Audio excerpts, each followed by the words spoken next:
Welcome to RC Tech. This is Ritesh Srinivasan. In this video, let us look at clinical natural language processing. I'll discuss about the challenges, the various tasks, and the datasets. If you like such content and are new here, please subscribe to the channel. All the links to the papers discussed in this video will be put in the description. Let's get started. So what is clinical natural language processing?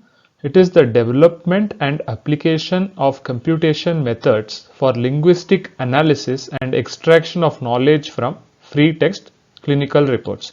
Or simply put, it is application of natural language processing techniques to your free text clinical reports to extract information from it.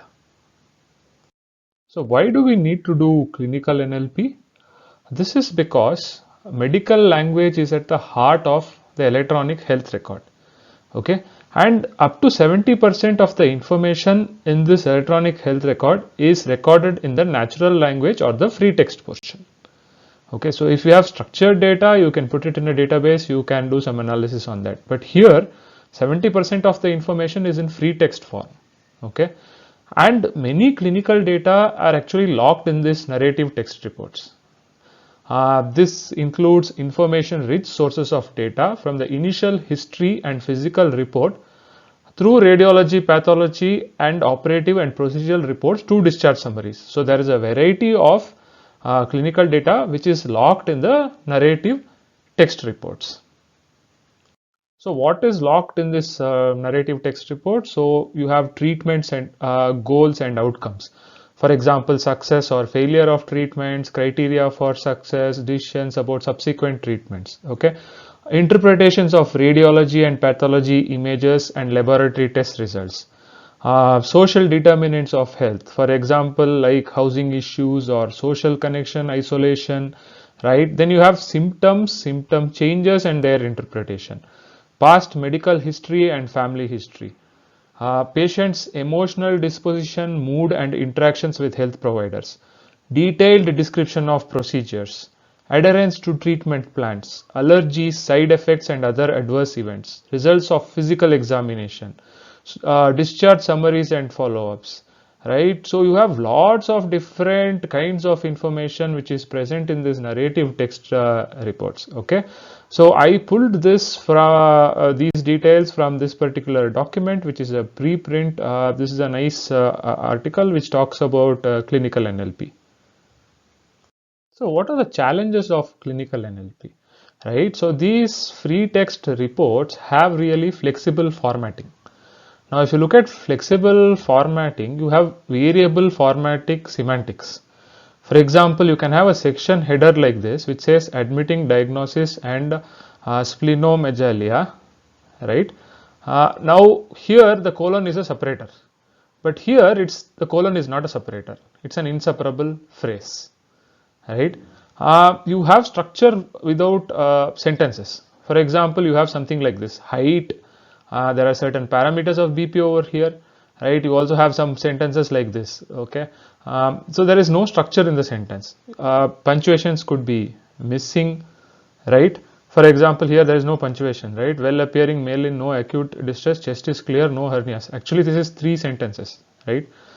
Then you have expressions within parentheses, right? For example, severe AS, and you have this within this bracket, or you have mild 1 plus aortic regurgitation is seen.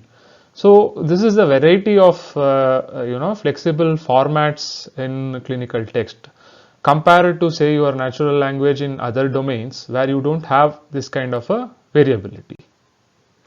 The next challenge is in clinical NLP is atypical grammar. So basically you have missing expected words. For example, see, there is no verb over here. It is like no pneumothorax, right? Then certain kind of objects are missing over here. Okay, low pressure beta blockade was given for what, right? So that's not clear over here. And there are articles like ultrasound showed no evidence of A is missing, actually no evidence of pseudo aneurysm, right? So the medical text doesn't follow certain rules of grammars, right? You can have unusual part of speech combination. So you have adjective without noun modified. For example, here you have say head, eyes, ear, nose and throat examination revealed. Normocephalic and atraumatic. So there is no nouns over here. Actually, these adjectives are connected with these, anatomies over here. Okay.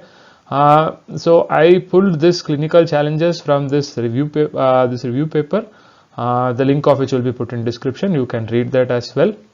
So here the clear difference is that medical text doesn't have proper grammar when compared to text of other domains.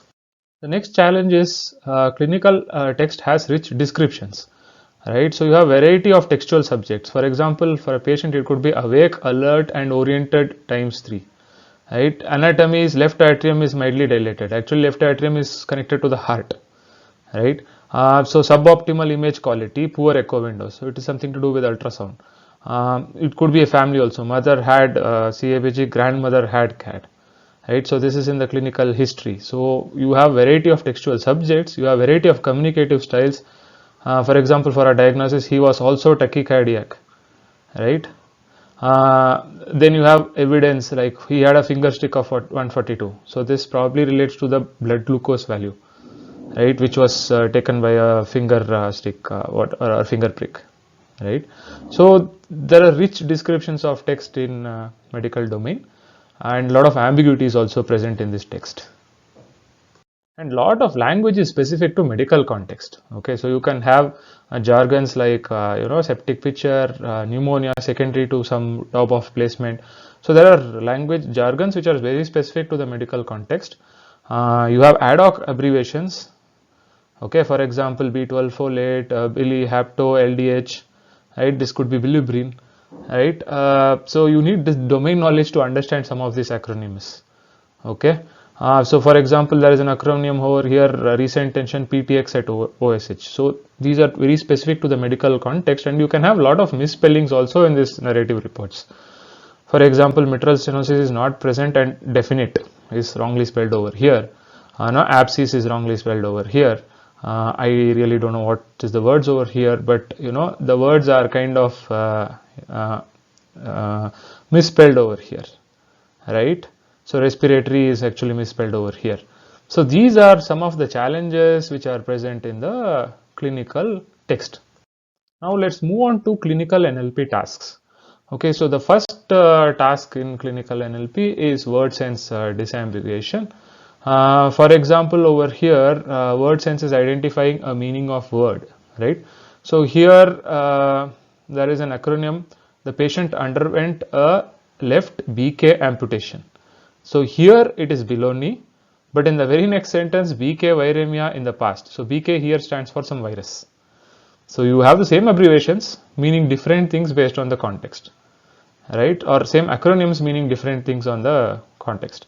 So here you have an abbreviation which says that CT of head showed old CVA on left side. CVA stands for cerebrovascular accident. In the second sentence, you see straight with no CVA tenderness.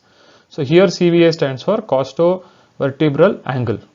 So you have these abbreviations or acronyms with different meanings, and you have to understand in the context of the sentence what is the meaning of this particular word or the acronym or abbreviation, right? So this is word sense disambiguation. This is one of the tasks in clinical NLP.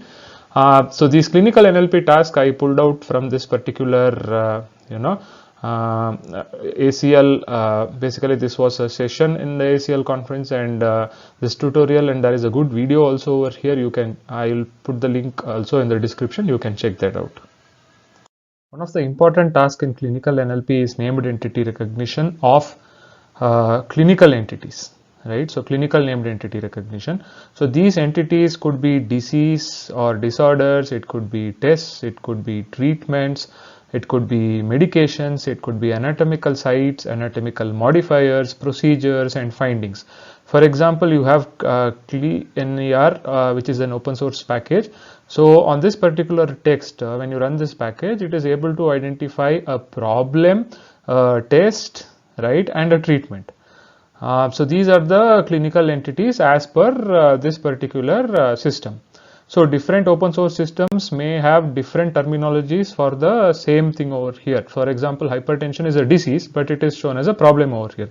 So the task of identifying these clinical entities from text is clinical named entity recognition. Another important task in clinical NLP is relationship extraction. So it is determining the relationships between entities or events. For example, when we have this text over here which says we used hemofiltration to treat a patient. So the entities are patient and this is the treatment with certain medicine that was complicated by something. Okay. So here the relationship is hemofiltration treats the patient in this context. Okay. So this is the relationship extraction. Another key thing which is of importance in clinical text is negation identification. Okay, so it is about identifying the negatives from narrative clinical report. For example, here the chest X-ray showed no infiltrates. So the no is very important for the chest X-ray to be normal. The patient denied experiencing chest pain, right? No murmurs, rubs and gallops are absent. So this negation is very important. Again, this entity is kind of negated by the statement. So to understand this text, negation identification is very important. Another important clinical NLP task is semantic role labeling. So basically, if you have a sentence, you want to detect the semantic role played by each noun phrase associated with the verb of a sentence. For example, here agent is the noun phrase, before the verb patient is, after the verb instrument is a prepositional phrase. For example, we dissected out a cystic artery with cautery, right? So cautery is an instrument, cystic artery is on the patient, and we is the agent over here, which is the clinician. When you have done all the basic tasks like word sense disambiguation, clinical named entity recognition, relationship extraction, semantic role identification and negation identification, we can now perform information extraction on our clinical text. Now information extraction could be done for different purposes. It could be for coding these diseases and putting them in the standard diagnosis codes, or it could be for understanding what does this clinical text, it could be for identifying the patient timeline, it could be for identifying symptoms. A lot of things can be done, right, on information extraction. So here is an example of automated extraction of family and observation predications from unstructured text. For example, the supplied text was heart disease on the father side of the family, mother has arthritis. So here constituents are like family history, right? So observation is heart disease and it is present on the father side of the family, paternal. On the mother side of the family there is arthritis. So you can have certain predications which says that father side of the family observation is heart disease and there is no negation. Mother side of the family is also observation is arthritis. So this is how you can pull information, on top of which you can build further rules, or you can create further databases of this information extraction for further downstream tasks in clinical NLP. So the biggest challenge for development of clinical NLP algorithms or tools is the availability of clinical datasets, right? So you have some of these datasets from various challenges like the I2B2 NLP challenges dataset or OHNLP challenge data. Right, you also have TREC 2011 and 2012 medical records track. You have Mimic 2, which is also a database which has more than 40,000 de-identified intensive care unit stays. Then you have MT samples, which is publicly available transcribed medical reports. Then you have Thyme corpus, which is de-identified clinical pathology and radiology records. So all these data sets are available, but you need to sign a data usage agreement with these respective parties to access the data and then work on your NLP algorithms. So these are some of the open source NLP systems. So you have Medley, which is an expert-based NLP system for unlocking clinical information from narratives. You have CTEX, which is a UIMA pipeline built around OpenNLP, Lucene, and LVG for extracting disorders, drugs, anatomical sites, and procedures, information from clinical notes. Then you have MEDX, which is a semantic-based medication extraction system designed to extract medication names and prescription information. You have HITEX, an NLP system which is distributed through I2B2. You have MedTagger, a machine learning based named entity detection system utilizing existing terminologies. You have Biomedicus, which is again a UIMA pipeline system designed for researchers for extracting and summarizing information from unstructured text of clinical reports. So these are some of these open source NLP systems for clinical NLP.